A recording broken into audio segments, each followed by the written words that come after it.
Welcome to the Star Wars Mega Review, where we don't just review the movie itself, but we also look at the things that went on behind the scenes that made the movie what it was. I manage action and cut and faster and more intense. And then mostly I sit there looking miserable and quiet. And Star Wars The Phantom Menace, where do we even begin talking about this? There is so much that has already been said about this movie. It's been nitpicked to death, so I'm gonna avoid doing like a Mr. Plinkett type of analysis with this because that's already been done. I will mention a few things later on, but only stuff that I don't think anyone else has mentioned. But also, I'm gonna avoid doing that kind of analysis because I've noticed an interesting turn of events over recent years. A generational clash between the old Star Wars fans and the new Star Wars fans. Let's start with that.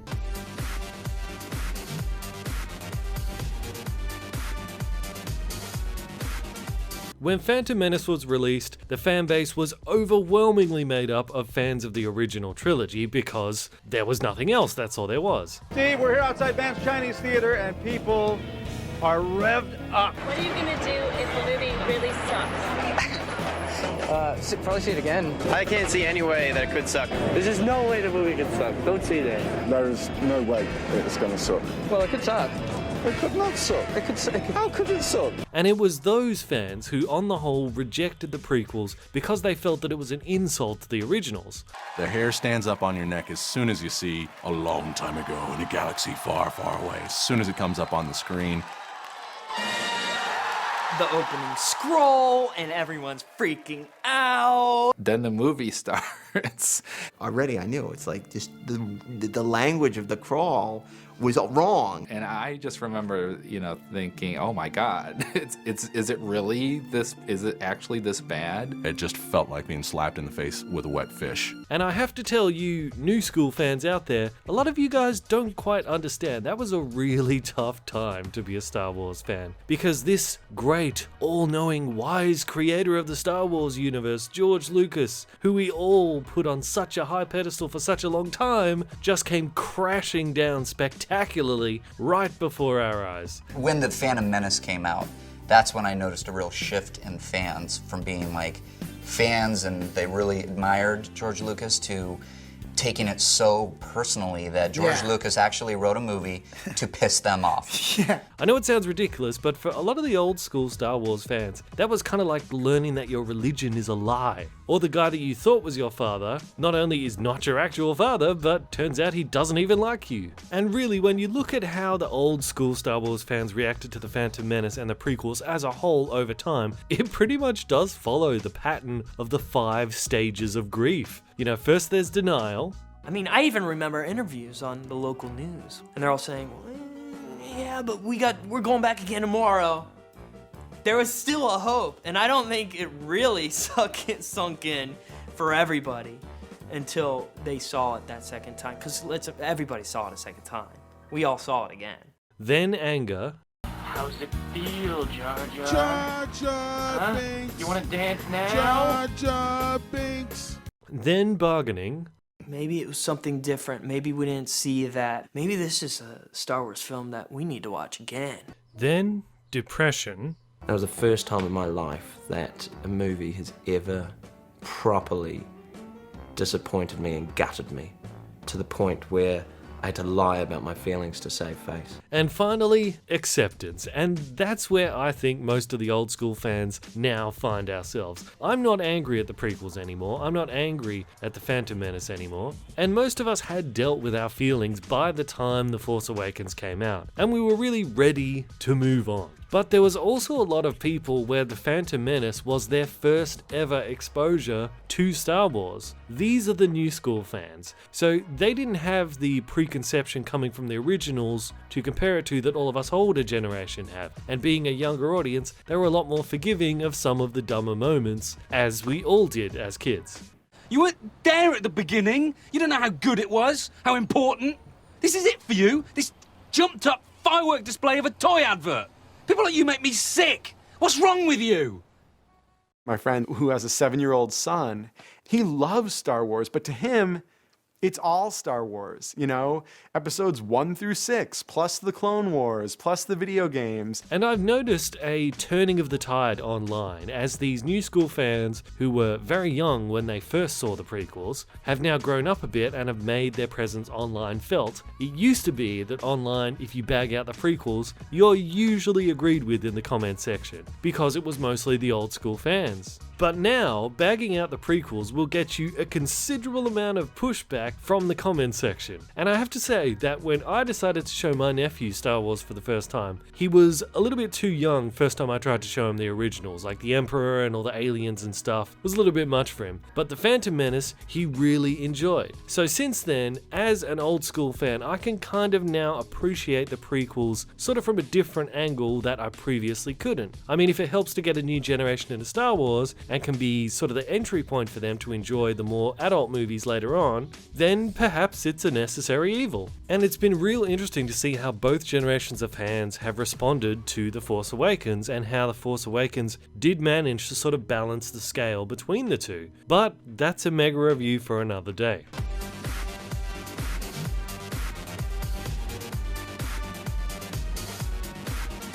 When looking into the behind the scenes stuff for Phantom Menace, you can kind of see a lot of where the problems came up in this movie and where a lot of the questionable decisions came from. And they can all be traced back to one root cause. They were rushing to get the movie filmed.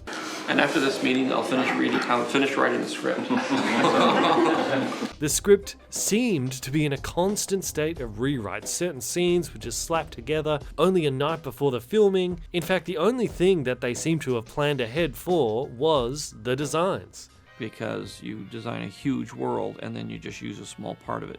But you're not really sure in the beginning what is going to get used and what isn't going to get used, so you have to think through everything. This to me is the biggest mystery of this movie's production. Why did they need to rush it at all? George Lucas was his own boss at that point. He wasn't in danger of losing the rights to Star Wars to someone else, and it had already been 18 years since the last movie, so what's the difference if he has to push it back another 6 months or so to plan things out properly? And I've searched around to try and find out if maybe there was some kind of deadline or something that might have caused him to need to rush, but I can't find anything. So the only thing I can think of is it must have been self-imposed. He must have just put the wheels in motion of making this movie before he had properly finished the script and planned things out. And if that's the case, then I guess it just goes to show it doesn't matter how big and fancy the machinery is around you, it still can't counter simple human error. Stuff like creep. I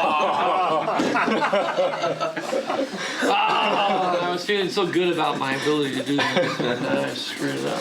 But even then, he said he started writing the script in November of 1994, and they started filming in June 1997. That's 2.5 years for just writing the script. So why were they still scrambling during the filming? Like I said, it's the biggest mystery of this production, and we may never know. But something we do know is why he waited 18 years before making another Star Wars movie. Lucas knew that making a movie is a massive undertaking that would basically consume his whole life for about 3 straight years. And his daughter was born during filming of Return of the Jedi, so he basically wanted to be a good dad. He wanted to raise his kids over that next 18 years. My oldest daughter was born during Jedi.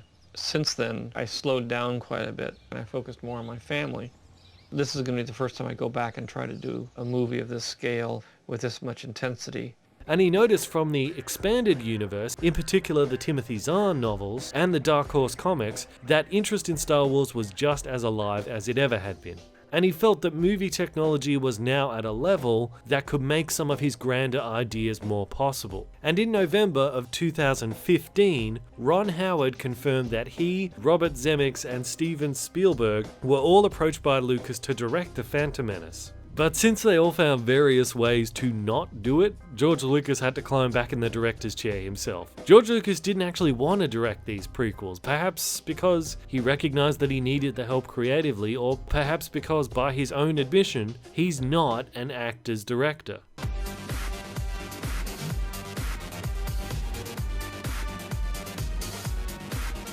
I think one of the most remarkable moments caught in the behind-the-scenes footage is when they audition the 3 final kids for the role of Anakin, because you can see clearly that one kid is undeniably better than the others. And action. Are you an angel? What? An angel. They're the most beautiful creatures in the universe. They're so good and kind. They make even the most hardened spice pirates cry. Are you an angel? What? An angel. I've heard the deep space pilots talk about them. They live on the moons of Iago, I think. Easy is his name and the boys coming straight out of Compton. It's a brother that'll smother your mother and make your sister think I love her. But Lucas picks Jake Lloyd because he's more experienced, he's done other movies before, so he doesn't need to be coached all that much in doing the scenes, and they're able to film quicker. So the motivation for picking Jake Lloyd was not performance, but time. You can see the difference between the two kids. Yeah. One is going to do the production a lot faster. And after George Lucas leaves the room, everybody else says that they wanted the other kid. Who'd you choose? I like Jake. Because he seems more natural. I mean, I like his body language. It's just not trained. And this one just hits the beats. Yeah, I was gonna say some people audition real well. And this is a running theme with the acting in this movie. George seemed to value being able to film a scene quickly and then move on as more important than spending the time on actually getting good performances. Natalie is fantastic. And Ian. She just, it all came together. She was perfect, you know. I only had to do 2 takes. I'm not knocking like Jake Lloyd or any of the other actors in this. They all did the very best that they could. It's the material that sucks, not them. Even the super charismatic Samuel L. Jackson is boring in this, and he's Samuel L. Jackson. Liam Neeson is boring. Ewan McGregor is boring, although Ewan does really come out and basically steals the next 2 movies, but in this one, he's boring. But the thing is, it's not the ideas that are awful, it's just how they're done. Number 3. The plot. I've said this before and I'll say this again. George Lucas is an ideas man, and he's an amazing one at that. He's just not particularly good at taking those ideas and turning them into a coherent story. And even in The Phantom Menace, with all the criticism of the story that people have had over the years, the ideas themselves are still solid. The way that Palpatine manufactures a crisis to exploit to make himself the new Chancellor is great, and is something that real-life dictators have done in real life. He just maybe could have done it with less boring Senate meetings. Lucas manages to take the 2 questions of why did Anakin turn to the dark side and how did he and Padme get together, and he makes them intertwined. He turns to the dark side out of fear of losing her. That's really clever. It just would have been better if Anakin was a little bit more likable and the romance was not so cringy and forced. And the way that Qui-Gon finds and decides to train Anakin is also very good. It just would have been better if it was Obi-Wan doing that rather than Qui-Gon. And yes, even Jar Jar is not inherently a bad idea. I mean, that kind of comic relief had been done before with great success though in R2-D2. However, since we don't actually understand what R2 is saying, he seems cute, while Jar Jar, who we can understand what he's saying, seems really annoying. Think about it, if R2-D2 spoke English, he would probably be super annoying. You be more careful. R2, that way. Excuse me, but the most safest place would be Gonga City. It's where I grew up.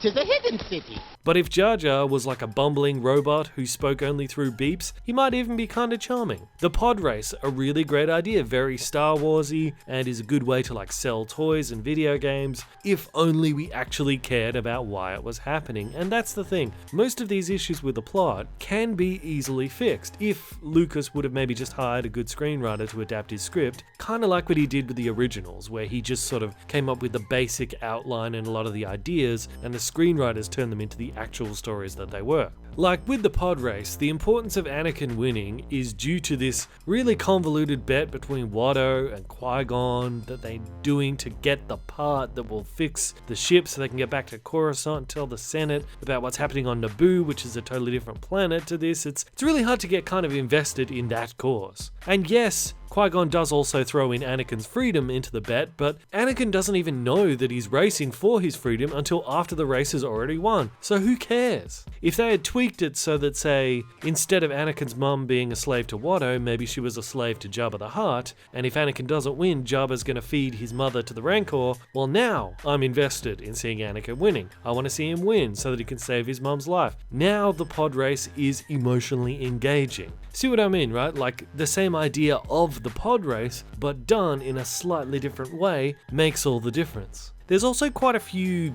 weird sort of choices and kind of loose ends in the story. Like when Qui-Gon tells the Queen that he senses the Trade Federation is going to kill her. Thank you, Ambassador, but my place is with my people. They will kill you if you stay. They wouldn't dare. They need her to sign a treaty to make this invasion of theirs legal. They can't afford to kill her. There is something else behind all this, Your Highness. There's no logic in the Federation's move here. My feelings tell me they will destroy you. He's very adamant that they're going to destroy her, but at no point in the movie does the Trade Federation ever actually want her dead. In fact, it's quite the opposite. It's in their interests to keep her alive. So I guess he was wrong about that. I mean, they do want to kill her in the second movie. I mean, was that what he was sensing? Kind of a long-term prediction, not really useful in the moment. He does say that he's weirded out because he senses that something else is going on, which is Palpatine, but killing the Queen isn't part of Palpatine's plan. And then there's the whole thing with like the Queen's Keira Knightley decoy. What was the point of that? If it's to protect the real Queen from harm, then you have to pay it off by actually killing the decoy. Again, they do it in the second movie, but not in this one. And if they had done it in this one, that would at least give credibility to Qui-Gon sensing danger, but instead it's just kind of out there, there's no real purpose to it. And if the point of the decoy is that it's to protect the Queen from danger, then why do they send the Queen into the dangerous spaceport with Qui-Gon? And don't say it's the will of the Force so that she'll meet Anakin, that's just a cop-out for bad writing. And if the whole thing of the Queen having that monotone type of voice is to make it harder to differentiate between her and the decoy, that makes sense, I get that, but then why does she still speak in a monotone even when she has revealed her true identity? I am Queen Amidala. This is my decoy, my protection, my loyal bodyguard. And shouldn't the Jedi have been able to sense who the real Queen is? I don't know, there's so many questions, so many. But one thing is for sure, that lightsaber battle is bloody amazing.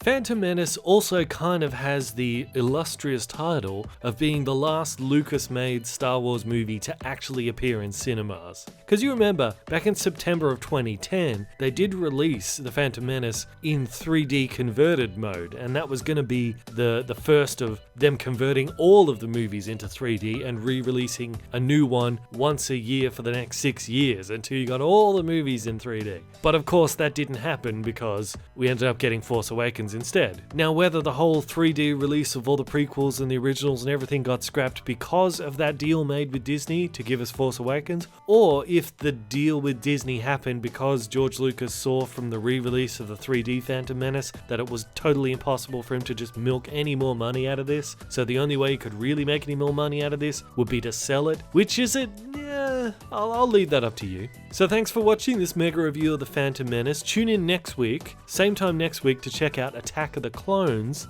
One of these will be coming out each week leading up to Star Wars Rogue One. Or if you're from the future, you can click right here, right now, and watch those. So either way, I am Bandit, this is Bandit Incorporated, and until next time, I will see you guys in the comments.